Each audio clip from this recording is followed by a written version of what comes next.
I went to that wedding because my cousin Melissa had called me 3 separate times and said, in the gentle but unmistakable tone of a woman under floral siege, that if I loved her at all, I would show up early, wear something cheerful, and help keep our aunt from reorganizing the place cards. So I drove 2 hours through bright June heat, checked into the hotel attached to the venue, steamed my dress while local weather rattled at the windows, and told myself I was prepared for an evening of family politics, overcooked chicken, and the particular kind of romance that seems to belong to everyone except the person sitting alone at table 12.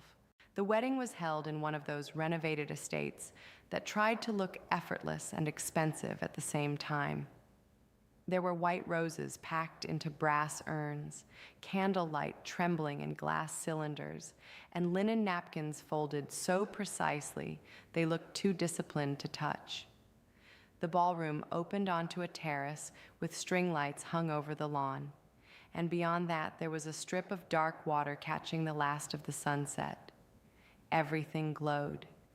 Even people I'd known my whole life looked softened around the edges, as if the evening had decided to be generous.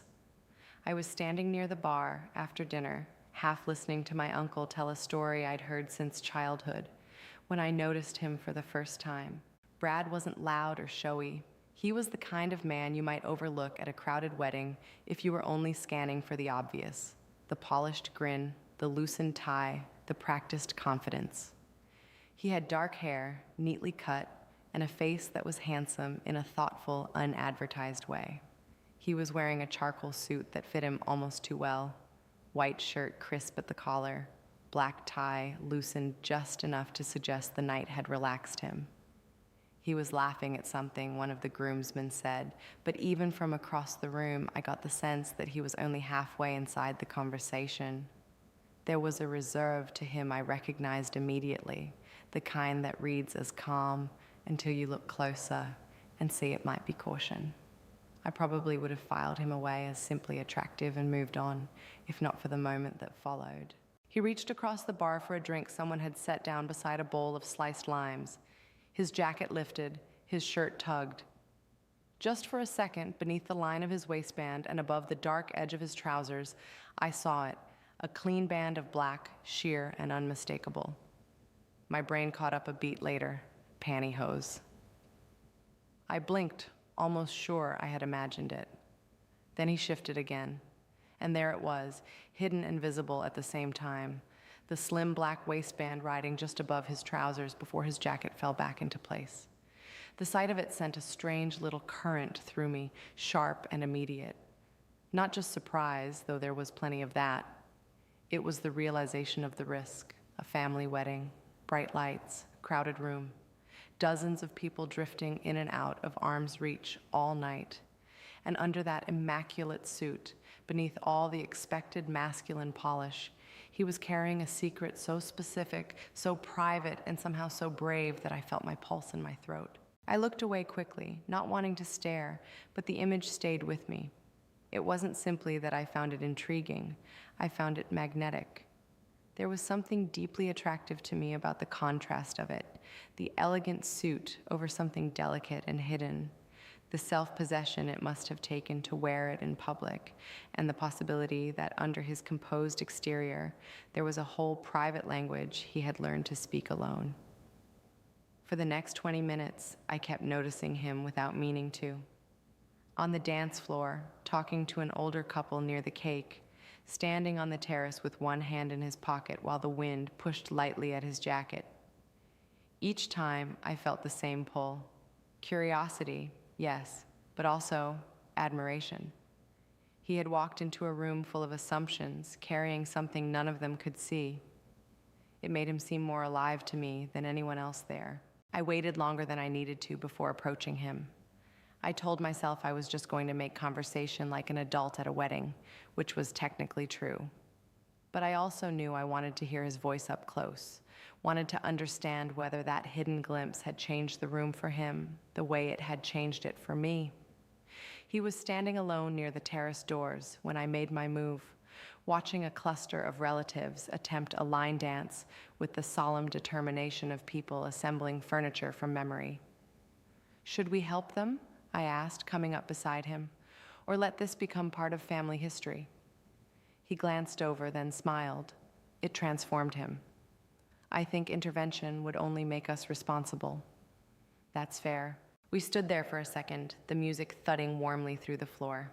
Up close, I noticed he had kind eyes and a faint crease between his brows, as if he thought before he spoke.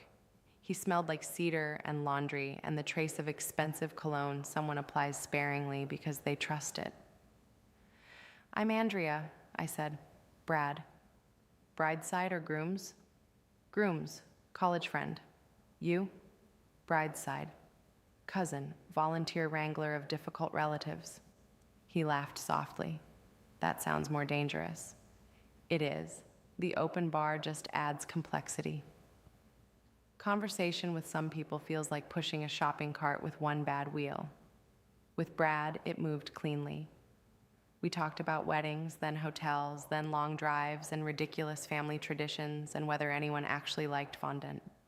He was dry in a way I loved, funny without trying to dominate the room. Still, there was that caution in him, not coldness, just a carefulness I could feel even when he was smiling. At one point, a breeze came in from the terrace and stirred the hem of his jacket. I felt my awareness sharpen all over again. I wondered if he knew how close he had come to being seen. I wondered if he spent the evening monitoring every movement. I wondered if he had chosen black because it felt sleek or safe or both. Most of all, I wondered how long he had been carrying this private self beneath the surface. You okay? He asked. I realized I'd drifted quiet. Yeah, sorry, just people watching.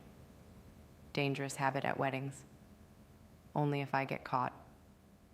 His eyes held mine a little longer than the joke required, and something subtle passed between us. Not understanding exactly, more like possibility. Later, when the dancing really started and the room tipped into that joyful, slightly chaotic phase of the night, he asked if I wanted to dance. I did. Of course I did. He was a surprisingly good dancer, not flashy, just grounded and relaxed. When the band switched from a fast song to something slower and older, the crowd reorganized itself into swaying couples and half-serious sing-alongs. Brad and I ended up near the edge of the dance floor. His hand settled respectfully at my waist. Mine rested against his shoulder. The room was full of movement and candlelight, and voices turning soft around the music. There is an intimacy that has nothing to do with what people usually mean by the word.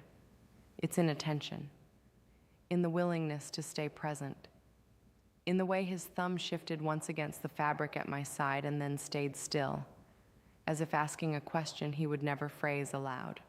I looked up at him and thought, very clearly, that I wanted to know the truth about him, whatever shape it took. After that, we kept finding each other, at the bar, at our table, outside near the hydrangeas, where people went to cool off and pretend not to gossip. He told me he worked in finance, which somehow made the hidden elegance under his suit even more fascinating to me. He said it with an almost apologetic shrug, like he knew it sounded boring. I told him my job in event marketing had trained me to fix crises in heels and smile while doing it. He said that sounded heroic. I said it mostly required blister tolerance. Around midnight, the ballroom began to thin. Older guests drifted toward elevators. The bride had kicked off her shoes. Someone had started stacking favor boxes into a teetering tower near the exit.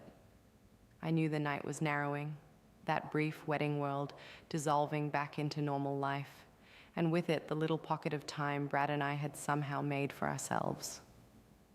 We ended up alone for the first time on the terrace. The air had cooled. The water beyond the lawn looked black and silky under the lights. Somewhere inside, muffled through the doors, a group of cousins was shouting the chorus to a song all of us pretended to hate. Brad leaned against the railing beside me, jacket unbuttoned now, tie gone. Without the ballroom around him, he looked younger and more tired and more real. I'm glad I came tonight, he said. That sounds like a line. It does, unfortunately. But I believe you. He turned to me then, smiling a little. I'm glad I met you tonight. This was the moment I felt it arrive the way weather arrives, all at once after a long pressure building in the air. I could have let it pass. I could have thanked him, said something charming, and watched the whole thing settle into a pleasant memory. But all evening I had been thinking about risk, his, and suddenly mine. So I took a breath. "Can I tell you something?" I said, "and you can decide whether I'm incredibly observant or wildly inappropriate." His expression changed. Not fear exactly, but alertness. "That depends on the something." Earlier in the night, I had imagined this conversation a dozen ways. In all of them, I sounded smoother than I did in reality. "When you reached for your drink at the bar," I said, keeping my voice gentle, "your jacket lifted for a second. I saw the waistband." He went perfectly still. For one suspended heartbeat, all I could hear was the fountain down on the lawn and the distant thump of bass from inside. His face gave nothing away. I could practically feel the calculation running through him. Denial, retreat, embarrassment, explanation. I hated the idea that I might have turned something intimate into something frightening. So before he could speak, I added, quietly and honestly, "I'm telling you because I thought it was hot." The tension in his face broke in a way I'll never forget. Not instantly. It moved through him slowly, disbelievingly, as if he needed a second to let the words land. Then he exhaled, and one hand came up to cover part of his mouth while he laughed once under his breath. "You thought it was hot," he repeated. "Yes. Not strange. No. Not a disaster. Brad." I stepped a fraction closer. "I noticed because I was looking at you. I kept looking at you because I was interested. And when I realized what I'd seen, I didn't think less of you. I thought you were brave and beautiful, actually, in a way that made it very hard to pretend I was normal for the rest of the evening." His eyes flicked down, then back to mine. There was vulnerability in them now, open and raw and startlingly intimate. "You have no idea how scared I was that someone would notice." "I know enough to know it was a huge risk." He nodded. "It was. Why did you wear them?" He looked out at the dark lawn. "Because sometimes I want to feel like myself without waiting for the perfect private moment that never comes. Because there's something about it that makes me feel settled, more me. And because once in a while I get tired of acting like that part of me only exists if no one can see the outline of it." There was nothing performative in the way he said it, just truth, quiet truth, which is always the kind that reaches deepest. "I'm really glad you wore them," I said. He looked back at me, and this time when he smiled, it wasn't cautious. It was dazzled, almost boyish, and a little undone. "Andrea, are you flirting with me on a hotel terrace about my secret pantyhose situation?" "I'm flirting with you very sincerely." That was when he kissed me. It wasn't rushed. That's what I remember most. It felt like something chosen, not grabbed. Warm mouth, cool night air, his hand carefully at my jaw, the whole world narrowing to one honest point of contact. All evening I had been drawn to the fact of him, the contradiction and courage and hidden softness. In the kiss, those things didn't feel contradictory at all. They felt whole. When we pulled apart, we were both smiling in that startled way people do when a private thought suddenly becomes real. "My room's upstairs," I said. He held my gaze. "Mine too," I laughed. "That complicates the dramatic symbolism." "It does." I touched his sleeve. "Come to mine." He nodded. What happened next belonged less to heat than to trust. We walked through quiet hallways, softened by patterned carpet and sleepy sconces, our shoulders brushing every few steps, like we were both making sure the other one was still there. In my room, I kicked off my heels and set my clutch on the dresser. He stood near the window, hands loose at his sides, looking both hopeful and uncertain. "You don't have to be nervous," I said. He gave me a look. "That is an impossible request." "Fair." I stepped closer and touched his tieless collar, then the lapel of his jacket. "May I?" He nodded. I slid the jacket from his shoulders. He loosened his shirt cuffs. There was no rush to strip the moment down to its barest meaning. In fact, what I wanted most was to see him inhabit this part of himself without fear, to watch him stop bracing. Under the warm amber light of the hotel lamp with the curtains half open to a scatter of distant parking lot lights, he finally let me see what he had hidden all evening. The black pantyhose were elegant and sheer, smooth against his legs under the open shirt and the remains of his formal clothes. There was nothing ridiculous about it, nothing accidental. It looked intentional, refined, unmistakably him. I sat at the edge of the bed and looked at him with all the appreciation I felt and none of the embarrassment he might have expected. "You are devastatingly attractive," I said. The color that rose in his face was so tender it made my chest ache. Then shyly at first, and then with growing confidence, he gave me exactly what I would later think of as the beginning of our whole life together, a little dance. He laughed while doing it, half self-conscious, half thrilled, moving to the faint music still drifting up from the wedding below. It wasn't polished or theatrical. It was playful and intimate and utterly disarming. He turned once, let the light catch the sheen of black, ran a hand through his hair, and looked at me as if asking whether he could really be this scene. I must have answered with my face before I answered with words, because he smiled and kept going, looser now, freer. I loved it, loved the trust of it, the sweetness, the private glamour of a man letting himself be beautiful in front of me. When he finally came over to me, I reached for him, and he came willingly, almost with relief. We kissed again, slower this time. We spent the rest of the night tangled in conversation, kisses, laughter, and that rare, immediate closeness that doesn't have to be forced into existence. We learned the shapes of each other's vulnerability before we learned almost anything practical. By dawn, I knew the sound of his real laugh, the one that escaped him before he could tidy it up. And he knew that I talked with my hands when I was excited and stole hotel pillows in my sleep. In the morning, sunlight came through the curtains in clean gold bars across the bed. He was propped up on one elbow, looking at me like someone still unsure whether he'd dreamed the whole thing. "So," I said, voice scratchy with sleep, "was this a terrible idea?" He smiled. "No. This feels suspiciously like the best idea I've had in years." We got breakfast downstairs in that strange, intimate daylight that follows weddings and confessions. Coffee, overripe melon, scrambled eggs neither of us really wanted. We talked for 2 more hours, not about fantasy, not only, about childhoods and work and fear and how early people learn to sort themselves into acceptable and unacceptable pieces. He told me he'd been dressing privately for years, mostly in quiet, careful ways, and that wearing pantyhose under his clothes in public had become, for him, a way of carrying his full self through the world, even when no one knew.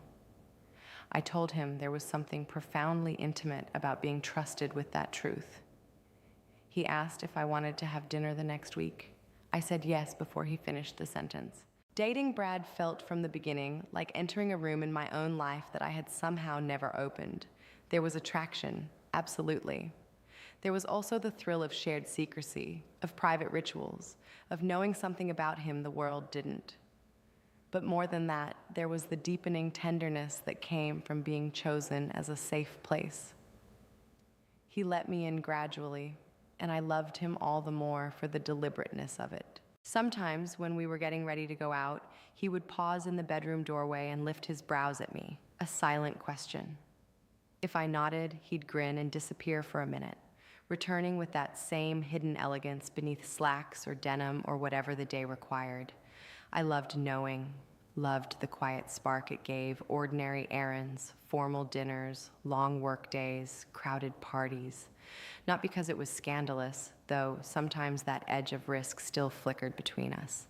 I loved it because it was ours, a secret current under the visible surface of our life.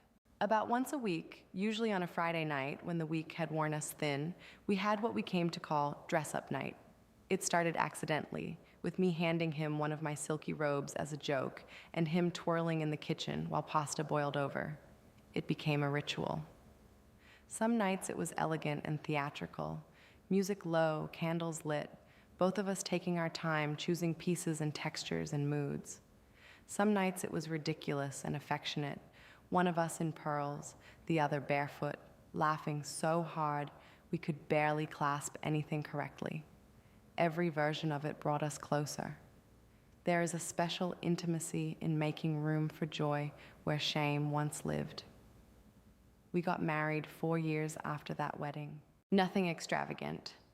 A small ceremony in late autumn with amber leaves pressed to the sidewalks, and a dinner afterward in a restaurant strung with little white lights. During our vows, I looked at Brad and thought about the terrace, the black water, the trembling courage in his face when I told him I'd seen. I thought about how easy it would have been for either of us to retreat. How many lives are shaped by moments people decide to play safe because they are afraid of being wrong, or too much, or exposed. Instead, I had taken a risk with the truth, and he had taken one with himself long before I ever arrived. We still talk about that wedding sometimes, usually late at night when the house is quiet and one of us is nostalgic. He'll shake his head and say, "I cannot believe you just told me you saw the waistband." And I'll say, "I cannot believe you wore black pantyhose under a fitted suit to a family wedding and expected the universe not to reward you." He works in an office where everyone assumes they know exactly who he is. I still get a private thrill from the thought that under his clean lines and polished clothes, he is carrying that hidden softness with him. Not all the time, not performatively, just when he wants to, when it helps him feel like himself.